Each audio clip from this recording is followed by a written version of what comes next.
entre as partes deste todo que é o território nacional. Muito obrigado, então, pelas suas palavras, pela sua comunicação.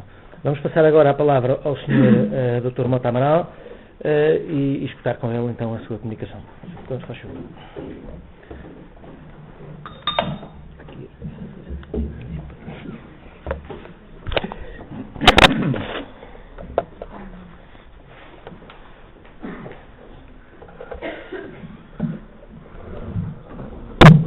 Bom dia. É um prazer estar nesta escola, que alguma vez. Eu agradeço o convite que me foi dirigido pelo Núcleo de Estudantes Socialistas.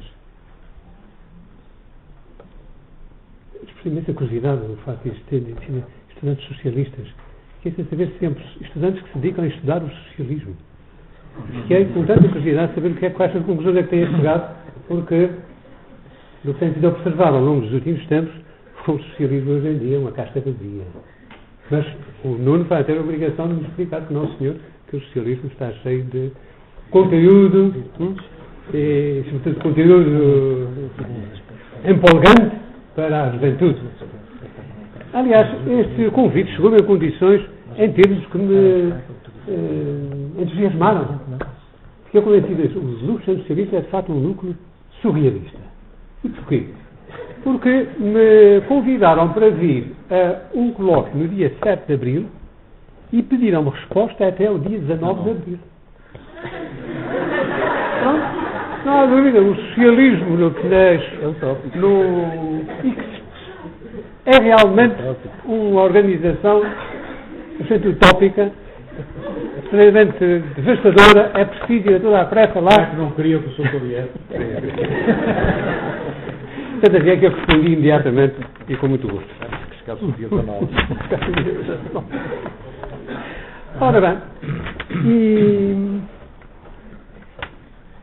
e o que é que me resta para dizer? Depois destas intervenções tão interessantes e cheias de conteúdo do professor Fernando Vasco e do Dr. Guilherme Silva, já pouco resta para dizer, por isso vou procurar ser extremamente breve, até para dar espaço para que as questões que os alunos presentes desejam apresentar sejam realmente como razão de um debate vivo e interessante. Em todo caso, pareceu-me que nestas intervenções que agora foram feitas, e ainda vamos ter a intervenção final do Estado madeirense, do Jorge França,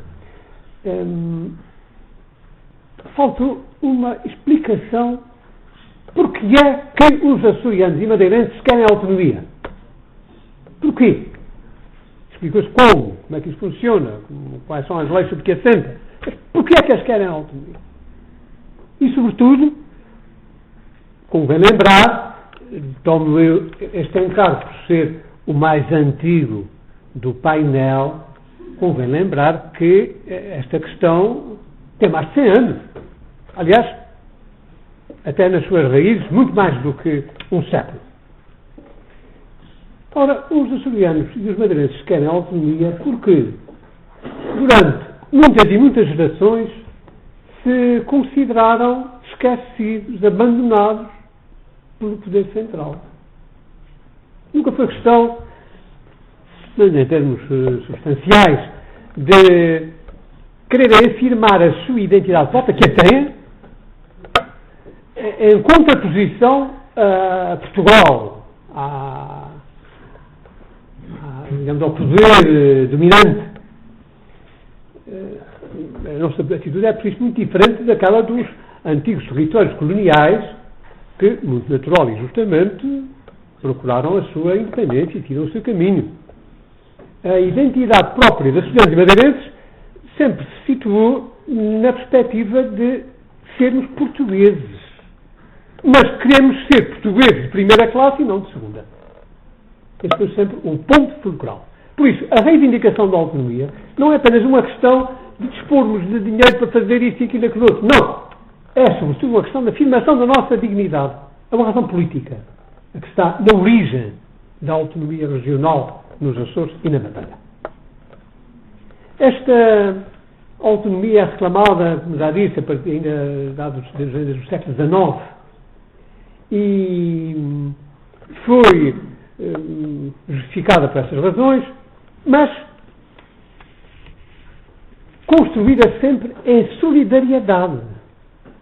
Há uma altura em que nos Açores a questão autonómica é muito reclamada. Sim, senhor, estamos abandonados, Lisboa não nos ligam, não querem saber de nós, estamos aqui tão distantes. Naquela altura a distância era muito maior do que agora é evidente. Agora, em 2 horas fomos-nos lá, de avião, com os telemóveis e com o Skype, estamos permanentemente em contato uns com os outros, não é? Mas, nessas alturas, não. Posso dar até meu testemunho pessoal. Quando eu vim estudar para Lisboa, em 1960, deixei Ponta Delgada, a bordo do navio Lima, um navio que tinha sido apressado aos alemães na Primeira Guerra Mundial, e que ainda estava a operar na linha das Ilhas Adjacentes. Deixei Ponta Delgada no dia 10 de outubro à noite. O navio estava o Atlântico à razão de 7 nós por hora. Imaginem, portanto, o trabalho que foi para até chegar à Madeira, porque partimos do curso de Madeira. Portanto, 2 dias depois estávamos a Madeira. 2 dias depois estávamos em cheguei a Lisboa no dia 15 de outubro de 1960. 5 dias para chegar dos Açores até Lisboa. Já disse, as distâncias ultrapassavam e tudo isso é muito diferente. Mas estas razões levaram nos Açores à afirmação da autonomia, e a certa altura há lá num grande jornal do movimento autonómico um editorial com este título: se a Madeira quisesse unir-se, portanto, às nossas reivindicações autonómicas. E depois a resposta da Madeira, não sei em que jornal foi preciso, já tive no Diário de Notícias do Funchal, que é o jornal mais antigo do que o Jornal da Madeira. Mas a resposta foi: a Madeira quer. A Madeira quer. E daí esta colaboração entre Açores e Madeira, que levou à construção, com as características próprias de cada um dos arquipélagos, da autonomia de um lado e do outro. Portugueses, portanto, isolados. 5 séculos de isolamento. Os Açores são povoados, como todos sabem, no começo do período das descobertas, dos experimentos marítimos, com a Madeira, mas até povoada primeiro. Pronto, e já há 5 séculos de isolamento. Nesse isolamento é óbvio que se constrói sociedades com as suas características próprias, com os seus inputs até culturais e demográficos diferentes, com elementos de povoamento que não são apenas oriundos do território continental português. Eu aboli a expressão continente, porque hoje continente é o nome de uma cadeia de supermercados. E, portanto, nós não podemos dizer às pessoas que vamos ao continente, podemos ir ao Pingo Doce, ao Pão de Açúcar. Não, nós vamos ao território continental da República. Isso é que está correto. Aliás, consta de leis nas quais eu tive a ocasião de fazer esta emenda, riscando continente e ponto território continental da República, na altura em que eu tinha o poder de fazer intervenções sobre as leis. Agora não tenho, e, portanto, espero que se mantenha esta tradição. Ora bem, estabelecida esta nossa autonomia do final do século XIX, estabelecida até por um decreto em ditadura. É um fenómeno curioso.